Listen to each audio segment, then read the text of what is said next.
Friends, എല്ലാവർക്കും നമസ്കാരം. Entertainment കിഴിയിലേക്ക് എല്ലാവർക്കും സ്വാഗതം. യെസ്, ഈ കിഴി റിയാക്ഷനാണ് the greatest of all time, the GOAT. സിനിമയുടെ സ്റ്റോറി പലർക്കും പല അഭിപ്രായങ്ങളാണ്, പല തിയറികളാണ് പുറത്തു വരുന്നത്. എന്തായാലും നമ്മളൊരു വീഡിയോ റിയാക്ഷൻ ചെയ്തിട്ടുണ്ടായിരുന്നു, ഡീകോഡിങ് വീഡിയോ. ഏതായിരുന്നടാ?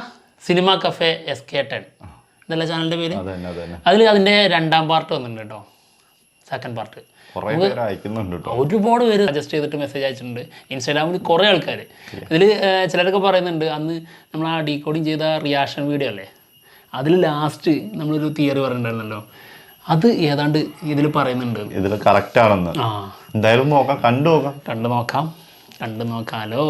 15 മിനിറ്റ് അല്ലേ? എത്ര? 15-19 15-18 ഡ്യൂറേഷൻ ഉണ്ട് കേട്ടോ. സെപ്റ്റംബർ 5 പല ചോദ്യങ്ങൾക്കുള്ള ഉത്തരം ഉണ്ടാകാൻ പോകുന്ന ദിവസം. വിധികൾ പലതും തലവിധികളാവാൻ പോകുന്ന ദിവസം. അടിക്കിനടി പോസിറ്റീവ് ആണെങ്കിൽ ബോക്സ് ഓഫീസിനെ കിട്ടും ബട്ടർഫ്ലൈ എഫക്ട്. അതിനാദ്യം ഗോട്ടിന് നല്ലൊരു സ്ക്രിപ്റ്റ് വേണം. ട്രെയിലർ കണ്ടിട്ട് അത്യാവശ്യം നല്ലതുപോലെ വർക്ക് ചെയ്തൊരു സ്ക്രിപ്റ്റ് ആണെന്ന് തോന്നുന്നു. കുറച്ചു ദിവസം മുമ്പ് ഗോട്ട് ട്രെയിലർ റിലീസ് ചെയ്തിരുന്നു. ട്രെയിലർ വെച്ച് നോക്കിയാൽ ഗോട്ടിനെ ഒരുപാട് തിയറികളായി സ്പ്ലിറ്റ് ചെയ്യാം.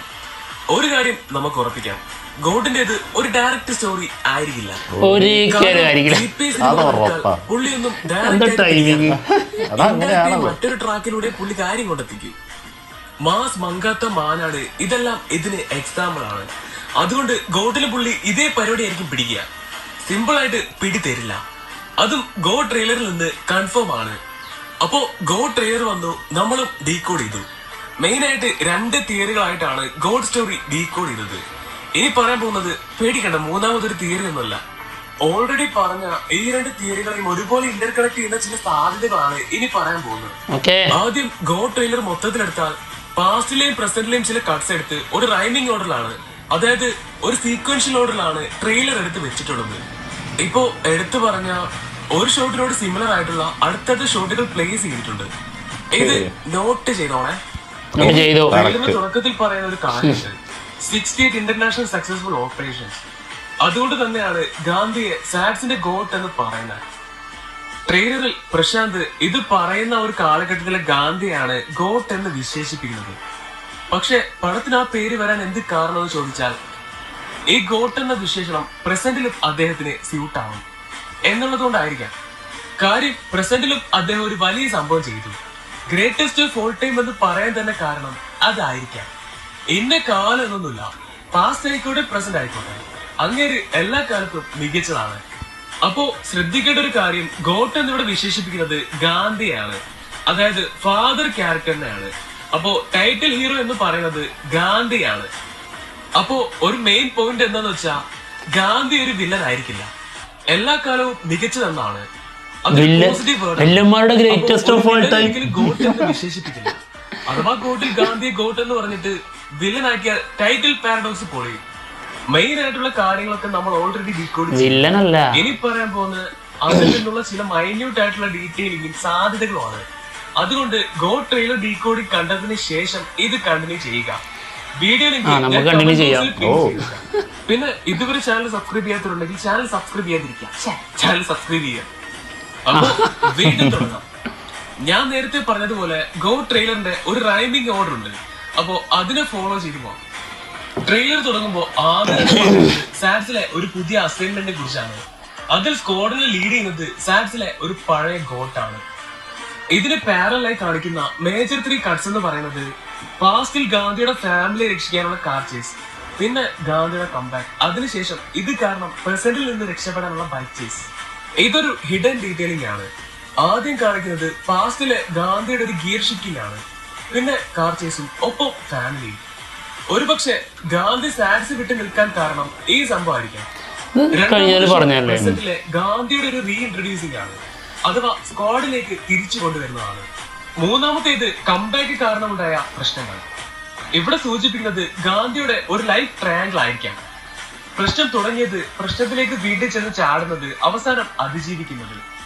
പിന്നീട് അടുത്തടുത്ത ഷോട്ടുകളിൽ കാണിക്കുന്നത് പാസ്റ്റിലുള്ള ഗാന്ധിയുടെ ഗോട്ട് ഓപ്പറേഷൻസ് ആണ്. അവിടെ പല രീതിയിലും പ്രശാന്ത് ഗാന്ധി വിശേഷിപ്പിക്കുന്നുണ്ട്. അപ്പോഴാണ് സ്പൈ എന്ന് വരുമ്പോ ഇടയ്ക്ക് ഇവനെ കാണിക്കുന്നത്. സ്പൈ ഒന്ന് ഓർത്തു വെച്ചോ, പിന്നീട് അടുത്ത ഷോട്ട് സാഡ്സിലേക്കുള്ള ഗാന്ധിയുടെ ഒരു പ്രോപ്പർ കംബാക്ക് ആണ്. പിന്നീട് കാണിക്കുന്നത് കഴിഞ്ഞ ഡീകോഡിങ്ങിൽ ഹൈലൈറ്റ് ചെയ്ത് പറഞ്ഞ ഡെസേർട്ട് ട്രെയിൻ ഫൈറ്റ് ആണ്. ഇതാണ് ഈ സംഭവത്തിന്റെ എല്ലാം മെയിൻ കാരണം. പിന്നീട് കുറച്ച് കട്ട്സ് മറ്റേ കാർ ചേസിന്റെ ആണ്. അതിനടുത്ത ഷോട്ടാണ് ഇത്. ഇവിടെ ലൈല സ്നേഹയോട് പറയുന്നത് കുട്ടി നന്നായിരിക്കുന്നു, നിങ്ങൾ ടെൻഷൻ അടിക്കേണ്ട എന്നാണ്. ഈ ട്രെയിലറിൽ ഈ ഒരു കുട്ടിയെ ഹൈലൈറ്റ് ചെയ്ത് മെൻഷൻ ചെയ്യാൻ കാരണം എന്താണ്? അപ്പോ എന്തോ സംഭവമുണ്ട്. കുട്ടിയുടെ ആരോഗ്യത്തെ കുറിച്ചാണ് പറയുന്നത്. അപ്പോ അടുത്ത ഡയലോഗ് സ്നേഹ പറയുന്നത് എനിക്ക് കുഞ്ഞിനെ കുറിച്ച് ആലോചിച്ച് ടെൻഷൻ ഒന്നുമില്ല, ഗാന്ധിയെ കുറിച്ചാണ് ടെൻഷൻ. അപ്പോ ഗാന്ധി കാരണം കുഞ്ഞിന് എന്തോ സംഭവിക്കാൻ പോകുന്നു. പിന്നെ ഗാന്ധിയുടെ കുറച്ച് കുട്ടിത്തരങ്ങൾ. പിന്നീടാണ് ബാങ്കോക്കിൽ വെച്ച് ഗാന്ധിക്കും ഫാമിലിക്കും നേരെ അറ്റാക്ക് സംഭവിക്കുന്നത്. ഇതിനിടയ്ക്ക് വന്നു പോകുന്ന ഒരു ഷോട്ടാണ് മറ്റേ ഡെവിൾ ഹെൽമെറ്റ് വെച്ച ലാവൻ കാറിൽ ബോംബ് പൊട്ടിച്ചിട്ട് പോകുന്നത്.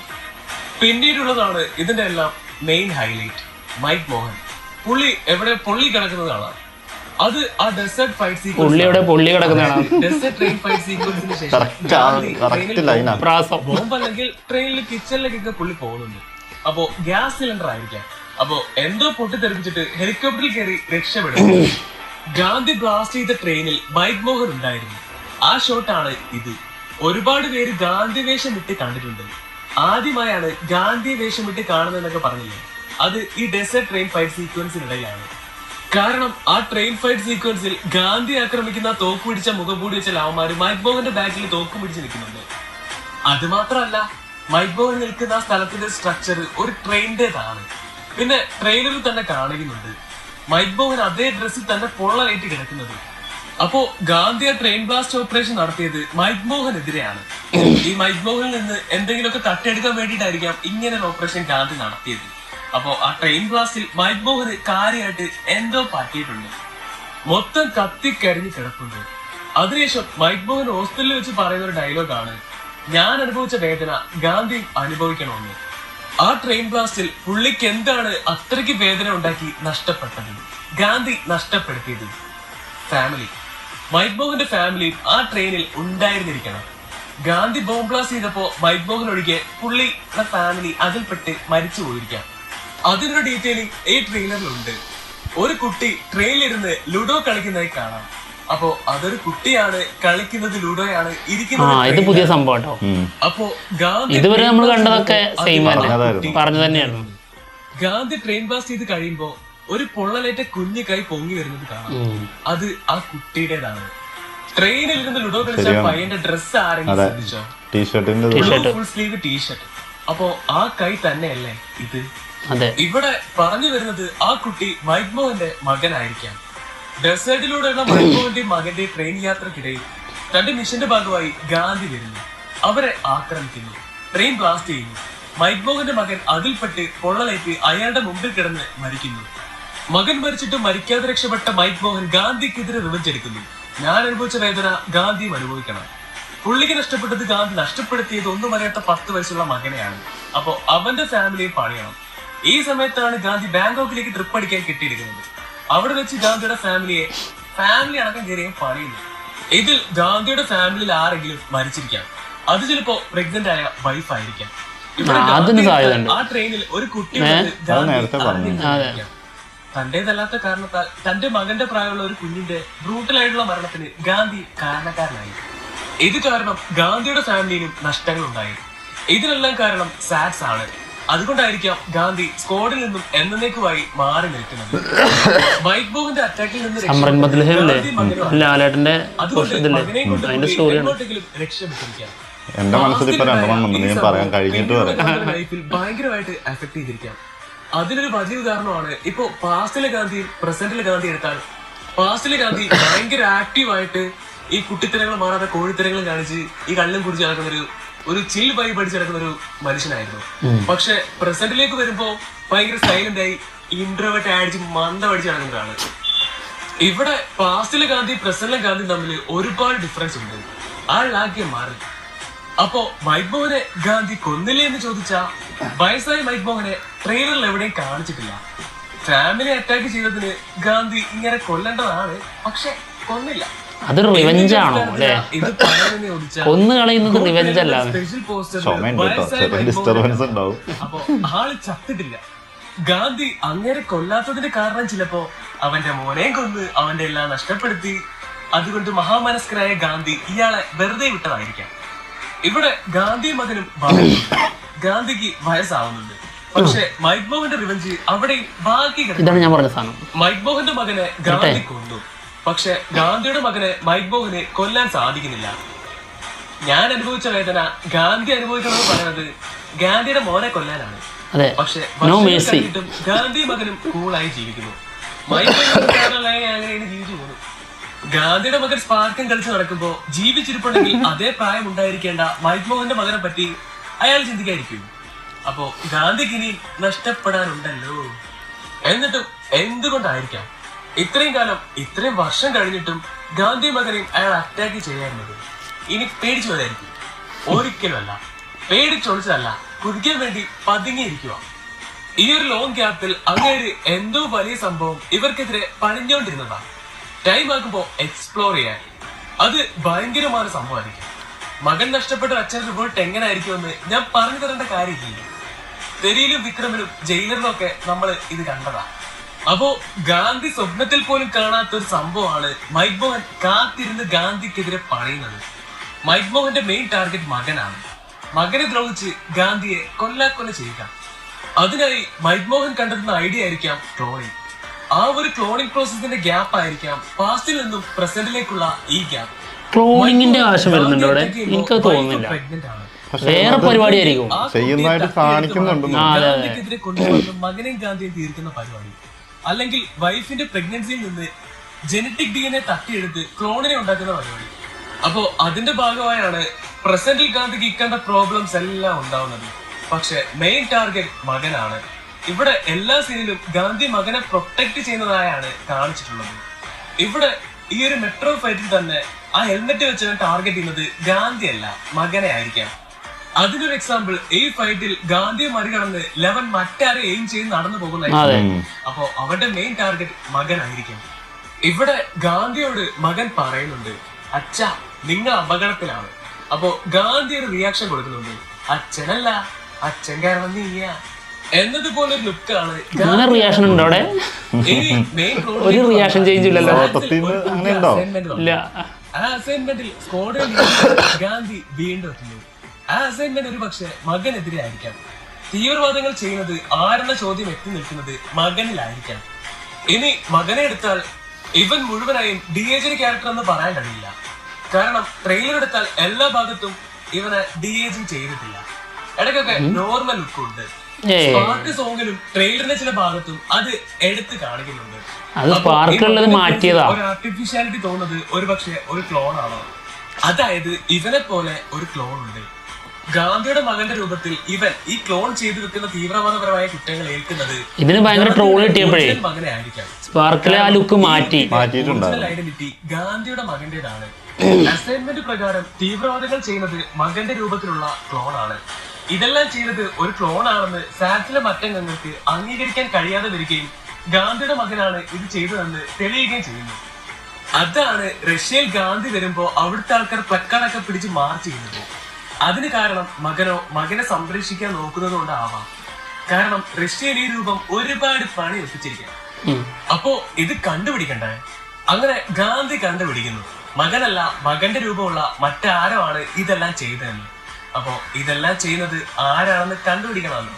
അതിനായി ഗാന്ധി ഒരു പരിപാടി ചെയ്തിരിക്കാം, ലുക്ക് വിട്ട് ലുക്ക് മാറ്റം. ഇവിടെ ഈ സീനിൽ ഗാന്ധി മകനെ കെട്ടിപ്പിടിക്കുമ്പോ ഗാന്ധിയുടെ കണ്ണട വെച്ചിട്ടുള്ളത് മകനാണ്. ഗാന്ധി കണ്ണട വെച്ചിട്ടില്ല. അത് മാത്രമല്ല, ചില സീൻസിൽ ഗാന്ധി ഇട്ടിരിക്കുന്ന ഷർട്ടാണ് ഇവിടെ മകൻ ധരിച്ചിരിക്കുന്നത്. സോ അത് മകനല്ല, ഗാന്ധിയാണ്. ഗാന്ധി മകന്റെ വേഷത്തിലേക്ക് മാറിയതാണ്. ഗാന്ധിയുടെ രൂപത്തിൽ മകനും മകന്റെ രൂപത്തിൽ ഗാന്ധി വന്നതാവാം. ഈ പണി എവിടുന്ന് വന്നയാണെന്ന് അറിയണമല്ലോ.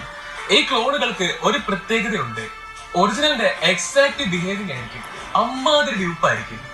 അപ്പോ ഒറിജിനൽ മകൻ ഗാന്ധിയുടെ രൂപത്തിലും ഗാന്ധി മകന്റെ രൂപത്തിലേക്ക് മാറിയാൽ ഈ ബിഹേവുകൾ തമ്മിൽ ഒരിക്കലും സിങ്ക് ആവില്ല.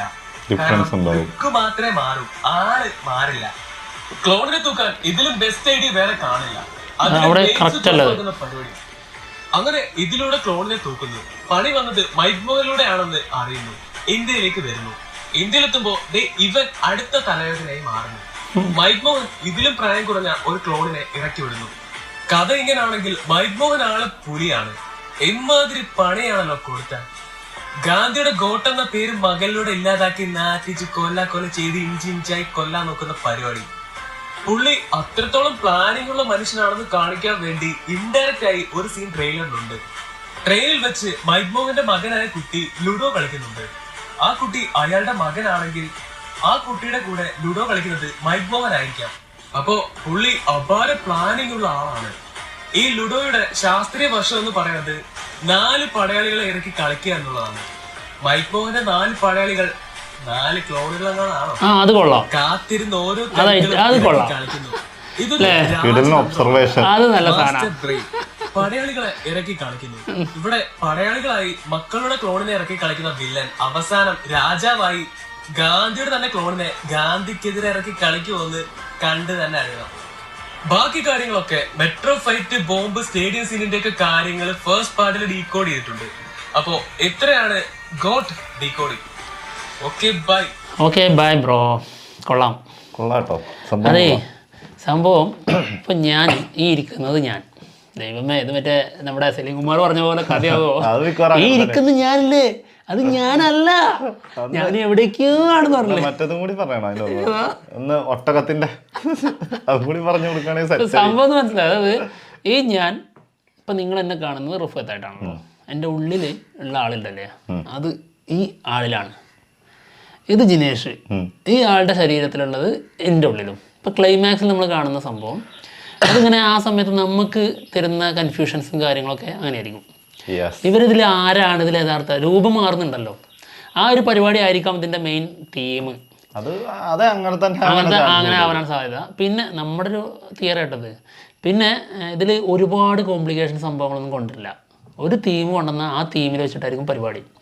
അല്ലാതെ അതിൽ സയൻസ് ഫിക്ഷനിൽ നമ്മളിപ്പോൾ എല്ലാത്തിനും സാധ്യത ഉള്ളതുകൊണ്ട് എല്ലാ തിയറിയും കൊണ്ടില്ല ഒരു സിനിമയിൽ. എല്ലാം കൂടി കൊണ്ടുവന്നാലും അത് ബോറാണ്, അക്സെപ്റ്റ് ആവൂല. അതെ, 1 2 അല്ലെങ്കിൽ അതിൽ കൂടുതലൊക്കെ വന്നു കഴിഞ്ഞാൽ നമുക്ക് തന്നെ ബോറടിച്ച് തുടങ്ങും. സംഭവത്രേ ഉള്ളൂ. ഒരു മെയിനായിട്ട് ഒരു ഒറ്റ സംഭവം. ഇപ്പോൾ ഹൊറർ ആണെങ്കിൽ ആ ഹൊറർ നമ്മളെ കൺവിൻസ് ചെയ്യാനാണ് നോക്കുക. അതെ, അതിൽ വേറെ പരിപാടികളൊന്നും നോക്കൂല. അതുപോലെ തന്നെ ഇതിൽ ഒന്നെങ്കിൽ ക്ലോണെങ്കിൽ ക്ലോണ്, അങ്ങനെയാണെങ്കിൽ അത്. പിന്നെ അതല്ലെങ്കിൽ ഈ പ്രകായ പ്രവേശം ഉണ്ടല്ലോ സംഭവം, അങ്ങോട്ടും ഇങ്ങോട്ടും ആൾമാറാട്ടം പരിപാടി. അതാണെങ്കിൽ അതിപ്പോൾ നമ്മുടെ ഏതാണ് നമ്മുടെ തനിയൊരുവൻ സിനിമയ്ക്ക് ശേഷം മറ്റേ ബോഗൻ, അതിലങ്ങനെയാണല്ലോ നമ്മുടെ ശരീരം അങ്ങോട്ടും ഇങ്ങോട്ടും മാറുമല്ലോ. ആ രീതിയിലുള്ള മറ്റൊരു പരിപാടി ആയിരിക്കും അത്. അങ്ങനെയാണെങ്കിൽ അത്, ഇങ്ങനെയാണെങ്കിൽ ഇങ്ങനെ, അല്ല രണ്ടും പാടെ മിക്സ് ചെയ്തിട്ട് കൊണ്ടുവരുന്ന പരിപാടി ഉണ്ടാവുമെന്ന് അറിയില്ല. ചാൻസ് കുറവാണ്. പിന്നെ ഇതിന്റെ തുടക്കത്തിൽ പറഞ്ഞ പോലെ തന്നെ ആ ഒരു കഥ ഞാൻ പറഞ്ഞത് 2 സിനിമ എനിക്ക് കിട്ടിയെന്ന് പറഞ്ഞില്ല. അതൊന്ന് നമ്മുടെ ഇത് തന്നെയാണ്, എന്താ വെച്ചിട്ടുണ്ടെങ്കിൽ ബീസ്റ്റ് തന്നെയാണ്. അതില് ആള് അറിയാണ്ട് ആ കുട്ടീനെ കൊല്ലുന്നു, അതിനുശേഷം ആ പരിപാടിയിൽ നിന്ന് മാറി നിൽക്കുന്നു, വീണ്ടും ആള് ഇങ്ങനത്തെ ഒരു സിറ്റുവേഷനിൽ വന്നിട്ട് വീണ്ടും പഴയ പോലെ ആളായി മാറുന്നു. ആ സാധനം തന്നെയാണ് അത് എനിക്ക് അതിനകത്ത് വേണ്ടി. അതുപോലെ തന്നെ ആ മാർക്കറ്റിൽ നിന്നുള്ള അടി സെയിം ലിയോ തന്നെയാണ്. ഫാമിലി ആയിട്ട് പോകുമ്പോഴാണ് മാർക്കറ്റിൽ നിന്ന് അടി ഉണ്ടാകുന്നത്. ആ ഒരു സാധനം അതാണ്. അത് അങ്ങനത്തെ കുറച്ച് സാധനങ്ങളൊക്കെ നമുക്ക് ഏകദേശമൊക്കെ മറ്റു സിനിമയായിട്ട് കണക്ട് ചെയ്യാൻ പറ്റുന്നുണ്ട്. പിന്നെ സിറ്റുവേഷൻസ് അത് മാറുന്നതിനനുസരിച്ചാണ് സിനിമ എത്ര കണ്ടതാണെങ്കിലും സിറ്റുവേഷനും പിന്നെ അതിനനുസരിച്ചുള്ള സ്റ്റോറിയും വരുമ്പോൾ നമുക്കത് വ്യത്യസ്തമായിട്ട് തന്നെ വരും. അത് വേറൊരു സത്യാവസ്ഥയാണ്. ഈ ഒരു സംഭവത്തിലേക്ക് വരുമ്പോൾ ഇപ്പൊ ഈ ലാസ്റ്റ് പറഞ്ഞ സാധനമില്ലേ, അതെനിക്ക് ഭയങ്കരമായിട്ട് ഇഷ്ടപ്പെട്ടു കേട്ടോ. അതായത് ലുഡോന്റെ സംഭവം പടയാളികളെ ഇറക്കി കളിക്കുന്ന സംഭവമാണ് കളിക്കുന്നത്. അതായത് അവരെ വെച്ച് അവർക്കെതിരെ തന്നെ കളിക്കുന്ന പരിപാടി ഈ മൈക്ക് മോഹൻ ചെയ്യുന്ന കഥാപാത്രമായിരിക്കും. അത് നോ ഡൗട്ട്. അങ്ങേരിങ്ങനെ ഫുള്ളായിട്ട് ത്രൂ ഔട്ട് സിനിമയിൽ ഉണ്ടാവില്ല. കാരണം ഇവർക്ക് ചെയ്യാനുള്ളത് പരസ്പരമാണ്. അത്രേ ഉള്ളൂ. അതായത് സാഡ്സിൽ നിന്ന് ഒഴിവാക്കപ്പെടാൻ കാരണം ഇപ്പോൾ നമ്മൾ കണ്ട ആക്സിഡൻറ്റ്, സ്നേഹം അതിൽ കൊല്ലപ്പെടാം. അപ്പോൾ അതിൻ്റെ ഡിപ്രഷൻ, പിന്നെ അത് മാത്രമല്ല വേറെന്തോ ഒരു ഇഷ്യൂ കാരണം ആളെന്തായാലും വിട്ടു നിൽക്കുന്നു. ശേഷം ആൾ തിരിച്ചു വരുന്നു. അതിനുശേഷം ആൾക്ക് നേരിടേണ്ടത് ഈ 2 മക്കളിങ്ങനെ അങ്ങോട്ടും ഇങ്ങോട്ടും മാറിക്കൊണ്ടേയിരിക്കും. അതായത് രൂപം അതിലത് ആരാന്നുള്ളത് നമുക്ക് മനസ്സിലാവില്ല. പിന്നെ നമുക്ക് ക്ലൈമാക്സിലുള്ള ഏറ്റവും വലിയ സസ്പെൻസ് ആയിരിക്കും ഗാന്ധി ആയിട്ടായിരിക്കും ഈ മകൻ വരുന്നത്. ഗാന്ധി യങ് ആയിട്ടുള്ള ആളുടെ ഉള്ളിലും ആയിരിക്കും. എന്താണെങ്കിലും ഇതൊക്കെ തിയറികളാണ്. ഇതിന്റെ കറക്റ്റ് വെങ്കട് പ്രഭുവിന്റെ കയ്യിൽ മാത്രമേ ഉള്ളൂ. പിന്നെ ഇതിന്റെ പ്രൊഡ്യൂസറുടെ കയ്യിലും ഉണ്ടാവും. പിന്നെ വിജയ്ക്കും അറിയായിരിക്കും, വേറെ എല്ലാവർക്കും അറിയുമെന്ന് തോന്നുന്നില്ല. എന്താണെങ്കിലും സിനിമ വരുമ്പോ നമുക്ക് ബാക്കി കണ്ടുപിടിക്കാം. അപ്പൊ എന്തായാലും ഞങ്ങൾ പോവാണ്. മറ്റുള്ള വിശേഷങ്ങളുമായിട്ട് ഉടനെ തന്നെ വരാം. ബൈ.